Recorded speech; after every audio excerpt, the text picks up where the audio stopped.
Okay, so you guys, basically what I'm going to be doing tonight is just sharing a bit about UPW that I was in, and it was the most incredible 4 days for 50 hours of this training, and it was just absolutely insane. And I could even share with you guys all of minutes. So I'm just going to go over a couple of the things that I thought would be really helpful for you guys with regards to the business. Amy is going to share. I'm not sure if she got hopped on, but if she's not, that's okay. I'll just keep going then. So basically, one shorter thing just that I wanted to talk to you guys about quick first is changing your state. So for example, a lot of the time, if a lot of people don't like messaging, right? They'll be like, oh my gosh, I am not in the mood to message. I do not want to message. And this is an emotion. And Tony showed us how to instantly change our control life. And emotions are thoughts and they're your physiology. So by changing your physiology, it's going to change your mood so that, you're going to get maybe want to message. So, for example, when you're telling yourself you don't want to message, you're probably going to be sitting there with your shoulders hunched, your head down, and your breathing's going to be. By changing that, by just changing your posture, you're going to be able to change your state. So he recommends changing it direct. So what he had us do was we got up and danced for like the whole 4 days straight. And it sounds so silly, but it works so good. Like every morning I danced to the playlist. Like he was saying, you look crazy through your window from the neighbors, but like who cares? Because you're pumped up and it's great. So if you ever feel like that or have low energy, honestly, just get up and dance because, it's changing your physiology. Like you're doing it for a reason. And also when you're tired. So like today, for example, I was really, really tired. And instead of like, I had a 20-minute nap. And then instead of continuing my nap, which I was going to, I was like, no, I'm going to get up and I'm going to do my dance. And then I'm going to start going. And it really does work, you guys. So if you ever are having like a down day or if you implement your morning, I promise you it works. It sounds so silly, but before I get into the main things that I talk about. So Tony talked to us about 6 human needs. So have you ever wondered why you continue to do something though you don't want to do it? So basically, this is because that in some way it's fulfilling your human. So, for example, self-sabotage, you're like, oh my gosh, why do I keep doing that to myself? It's because in some what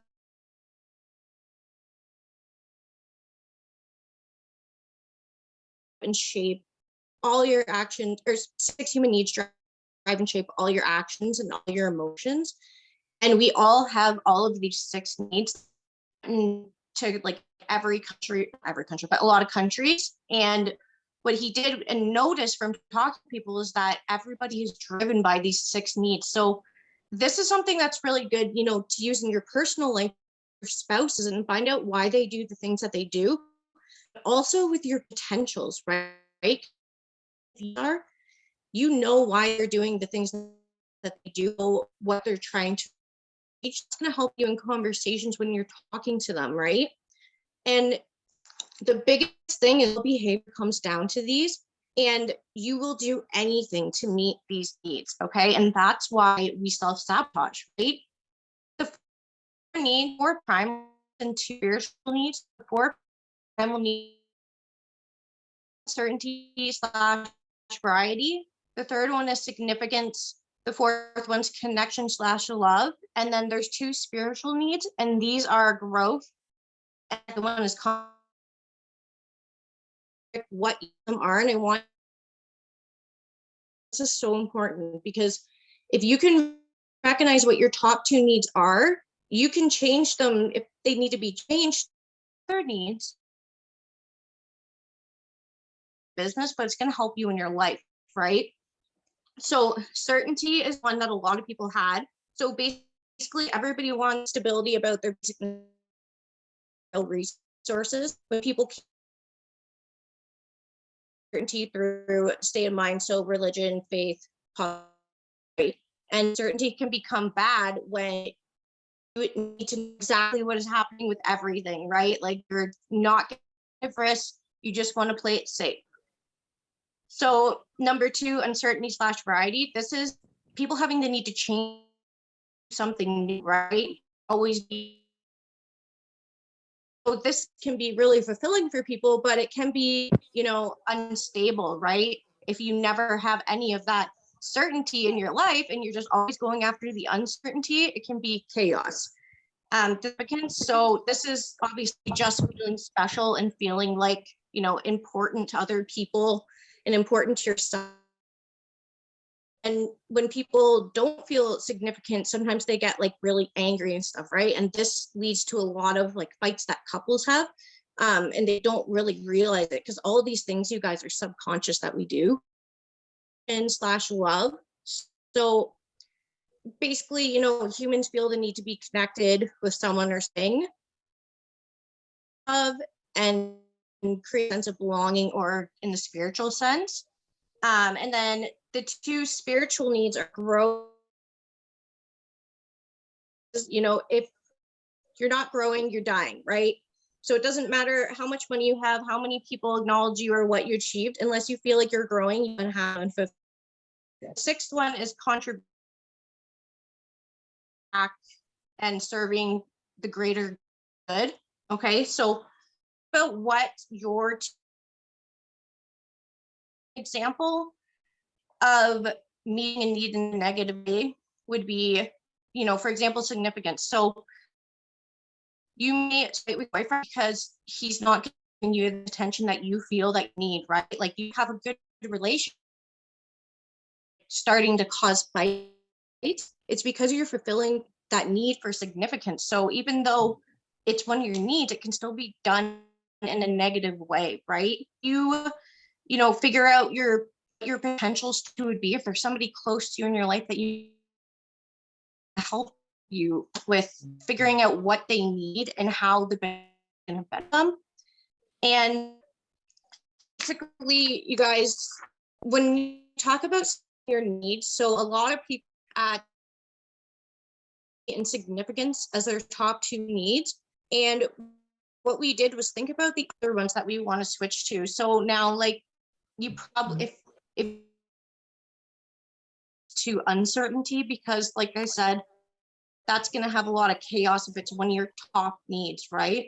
So a lot of people switch their certainty to growth and then to connection. Because yes, significance is great, but if your top needs that you're focused,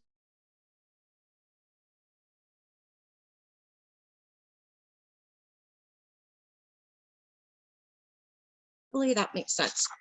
And all of this, you guys, comes down to one thing, and that is pain and pleasure. So this is something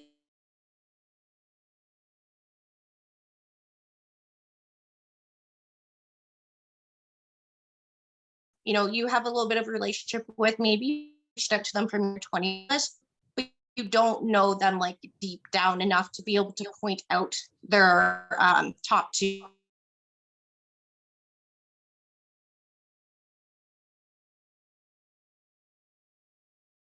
That fulfilling significance by having a fight with your boyfriend, right? Basically, what you would be doing is associating more pain with not fulfilling that need. Then you negotiate, then fight. Okay, so that we do silly things because we have more pain if we don't do them or whatever. And understand this, everything that people do makes sense. So for example, okay, so people will always do more to get pleasure, and that's something that is really, really important when you're talking about. So if you find out what it's called paints and your potential is pain, you're going to be able to talk to them in a different way than if they just short little thing they want to make money, right? So a big way to do this that I learned is by asking a lot of questions and like researching and stuff, you guys, was that a lot of network marketers are scared to ask people because they're afraid that they're going to come off as, but you know, like Kristen always said, chips fall, right? And our job is to help for them, whether it's for them or it's not, right? We are not connected to the outcome either way, but we do want to help them make that decision and them questions, right? Excuse me. So if you know, ask them what makes them want to do this. Like, why are they wanting to make or not even why are they wanting to make an extra income? Why are they wanting? Came up with was somebody's a stay-at-home mom, but their kids are gone off the college. They're still at home. They feel guilty for spending their husband's money. A lot of women that feel that way. So by doing the pain points, you can talk about how you're going to solve. So instead of saying, oh my gosh, you're going to have so much fun, no worries, you're going to talk about problems. So what I kind of like to say for the Tony Robbins research, I put it down. It sounds like you'd be a good fit. I'm sure it would be hard with the kids gone after having a full house for so long. This would allow you to build those friendships with other moms who are in, don't have to feel that loneliness. There's a lot of women who feel guilty for spending their man's money too. Having this income will give you that independent back, and you get an income. This sounds like a great fit for you. Let's get you started. And kind of, you know, that and transitioning it into it. If they say no, then there's a whole process that can be done that I can talk about later, but it would take longer than we want for the Zoom. But you know, that's going to talk to your needs, and that's going to hit. So they're probably going to get started, not more through your funnel on the way to getting started, right? So by thinking about those conversations, and you know, with actually helping them reach a decision that's good for them, right? So that was the main thing I wanted to kind of talk about on here. I'm not sure, Amy, are you on here? I'm not sure if she ended up. Oh, I don't think she is. Okay. So I've only actually been talking for 10 minutes because it took us to get on. There was, so one thing that he talked about that was kind of interesting, you guys, business problems. He is part of like over 150 different, either the owner or like a best enough. And throughout everything, he's found that there is only 7 you want it to be. It's going to be one of these 7 problems. And I can type these out and put them. But the first one is most people don't have a map. So they don't know what they're doing, where they're going, right? So this would be somebody who just don't know how, kind of like, they don't know where they are and where they want to be, right? So one exercise that we did was he gave us a bunch of categories. So they were like your relationship, finances, work, blah, blah, blah. And what he had us do was write down where we are right now with them. And then we would write down where we wanted to be. And we would see the gap that we have to close to get there. And then from there, we think of the steps that it's going to take to get us to close that gap, right? And these things seem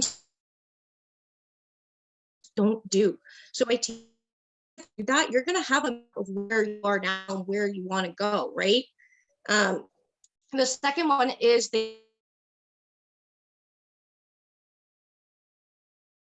because things are always changing, especially with social media. So for example, reels, a lot of people don't want to do reels. And I will admit, I'm somebody who has not supposed to.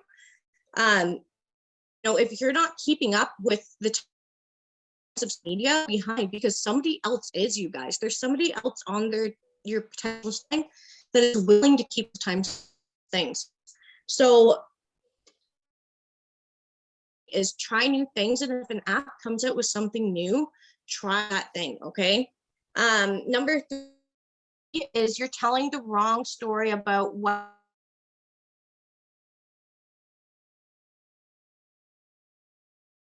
and list facts rather than actually telling a story. Like every time that Tony was trying to get something across to us, he threw a story client, or he told a Sylvester Stallone story. It was always a story with emotion in it, right? So by doing that with your own story, and even with the products, even talking about like your weight loss journey, put it into a story so that it's not just facts. And you want to create emotion in people, right? Because when you're creating emotion in people, you're going to have them think about their pain points and how this can solve it. The 4th one is people just don't understand sales. So there was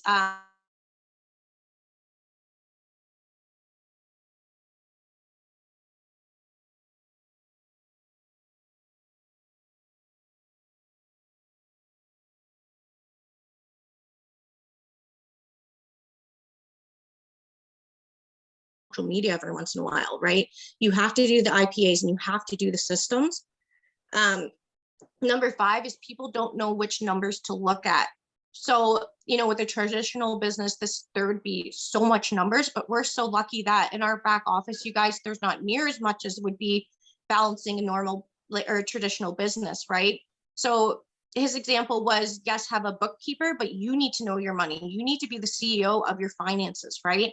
So we need to make sure that we are being the CEO of our numbers in our back office. You need to know what you need to get to your next rank. You need to know what your team needs to get, right? Like Kristen said to us one day, go in your back office and see who is close to promoting, who needs to promote, and just help them get their promotions.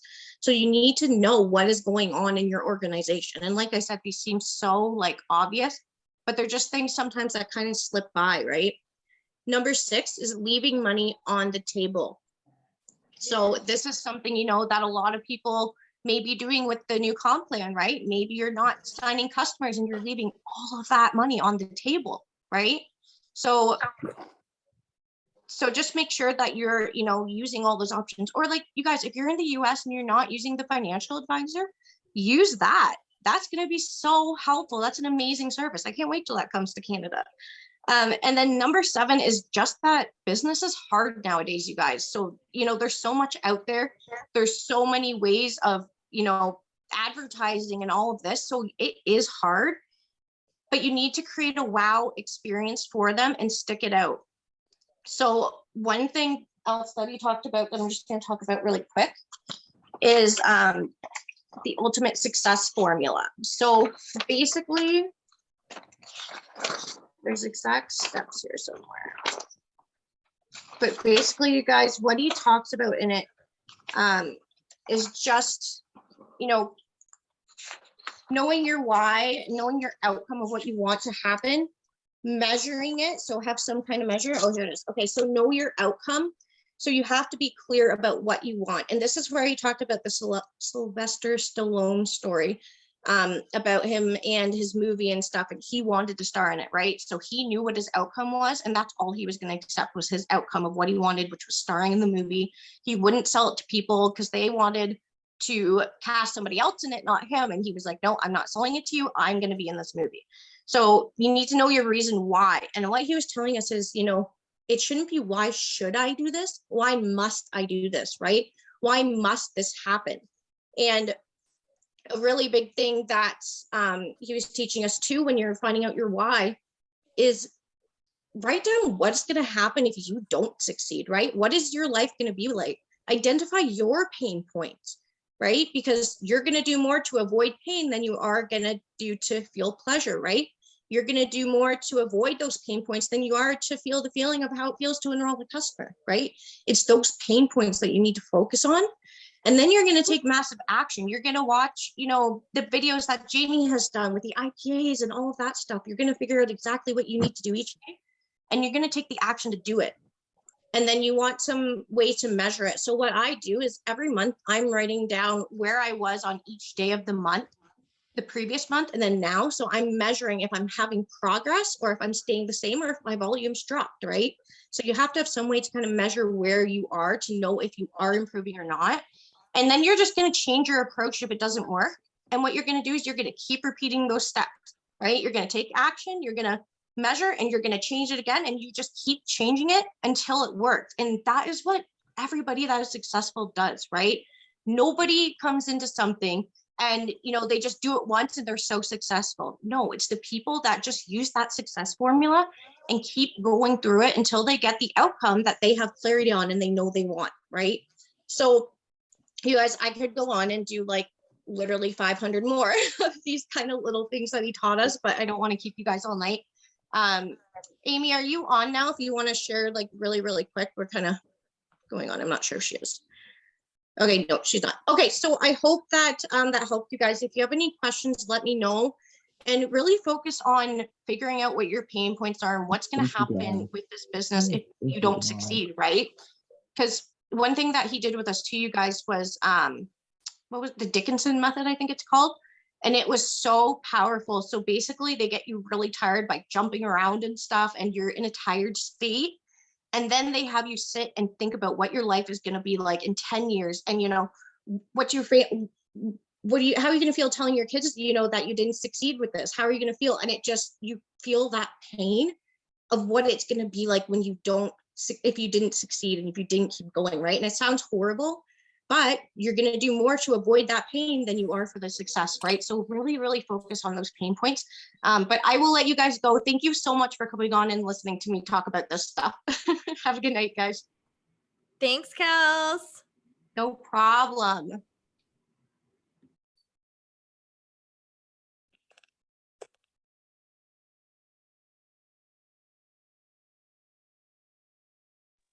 Katrina, are you here to stop the recording?